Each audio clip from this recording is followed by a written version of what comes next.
This needs to stop on iRacing. Here we go, that P Cup in qualifying. It's the first lap now. As you can see, through the first chicane and down into 4. Nailed the entry there. Good exit now into 5. Now heading down in here. I'm going to overcook it a little bit. Actually take it really nicely though. On a long straight and the hairpin. Take a little too much inside curve. It's going to cost me an exit. Now you can see a little too aggressive on the curve there. Coming around through the final hairpin, down into first gear to complete this lap. Simple dot to the line gives us a 120.895. Now going on to our second lap. We get a little too aggressive and gonna pop the front of the car up and lose it going through the first chicane, which means our first lap will have to stand and put us in P19. So not far, we can go down. The car behind is a near stellar jump. He'll go to the inside. I'm going to open up the corner for myself. See 3 wide ahead. Somehow they all made it through. The car behind has to check it as well. We're through and we're away. You can see all over the bumper of the number 14. You can see he's driving super defensive. The car behind is actually going to get to my inside. There's a car around up ahead. And here's what happened to him. See, he loses it on entry. 4 car is going to dive in. And he's just going to get net coated and spun around into the wall. That 4 car will come back later in this race. You see, there goes me. As now we're going to go down into the first hairpin. I'm going to look to the inside of 2 other cars. Going to roll it in a little bit. I'm going to get a little too deep. Tag the car in front. He's going to slam on the brakes. And I'm going to end up punting him, causing a huge crash behind. Even in hindsight, it was kind of my fault for tapping him, but I don't understand the logic behind the slamming on the brakes. But you can see here, I'm gonna go up the inside, and I'm kind of there. Just give him a little tap, and he just locks him up, and I get run through as well. I lost 1 car to go by both of us. See, just yeah, wasn't quite there, but you know, probably was a racing incident, but there's a little bit of bias there. But continuing on anyways, you see there I am, chasing down the car that got bias both.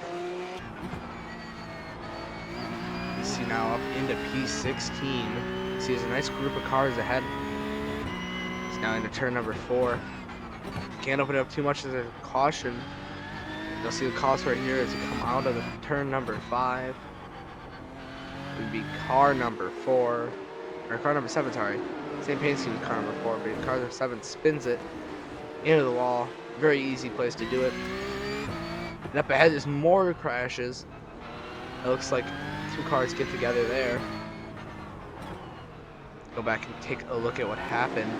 See through that incident, it looks like they're just gonna make contact. Car number 19's gonna go on the wall. Car number 8 just punts him out of the way. Wondering if it's kind of enabled some kind of rage demon inside of that number 8 car. This is one of my most chaotic P-Cup races ever. You can see they're already battling. I'm just trying not to die. There's a car in the wall. There's caution down right there. There's a car straight on. There's going to be more as the 8 car blinks in and out of existence. Takes out 1, 2, 3 other cars. I'm going to pick up a bunch of position coming in. See, here's the 4 car. Doing what he does best. Just completely straight line the corner. Kill the 15. Throw himself in the tires. And you can see here, following the car that the 8 car takes out. See, the 8 car just comes in, kills him. 2, 3 cars run wide, 4 cars involved. See, there's more contact with the wall. He just reverses it. And into the wall again. And now this is what you don't want to do in a lap car. You see the 12 car decides to park it on the apex. Which I get there's nowhere else to go, but that was really stupid of a move. So he just came out of the pits. See, there he is. Just parks it on the apex. Doesn't even try to keep it to the left-hand side.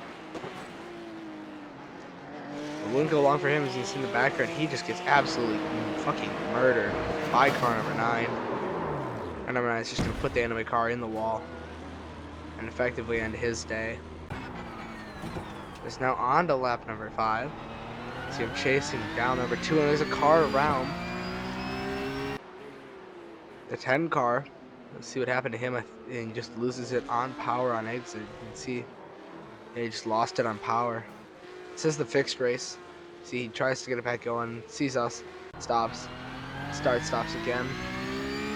Now skipping forward a bunch as I really lost the 2 car and the 13 car ahead. They really pulled away from me. You can see I'm gonna run a little bit deep into the hairpin, but I'm gonna get a good run out. You can see that number 14 is coming out of the pits. I'm gonna try to go for a move into turn 1. He's just gonna shove me into a tire barrier, take us both out of the race again. I'm gonna try and get the car recycled, drive by him, and try to keep going. Now here's his POV of the incident. So he's in pit lane, trundling down on that pit limiter. Not really going too fast, but he's just slowly minding his way down the pit lane. You're going to see he starts to speed up coming out of the pit lane. And then he decides, no. Basically comes to a stop, then rolls again. See, there I am. He's then going to wait, and he's just going to stuff me into this tire barrier. Take off my front bumper, give me suspension damage. Another 4X. See, here I come, going back to try and continue racing. See, here's his chase cam. Don't quite understand what he was trying to do. I was fully alongside and just drove me straight into a tire bundle.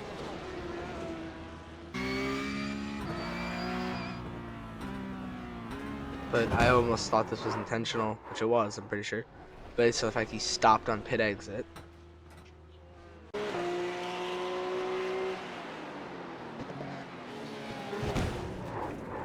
That or just complete lack of awareness. See, I'm trying to keep it going.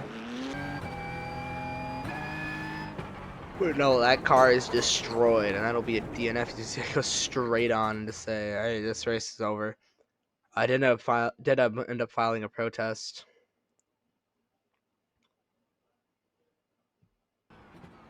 So yeah, this just leave your thoughts down below if you think this needs to stop. Thank you for watching. Please subscribe. Hopefully you had a fun time, and see you in the next one.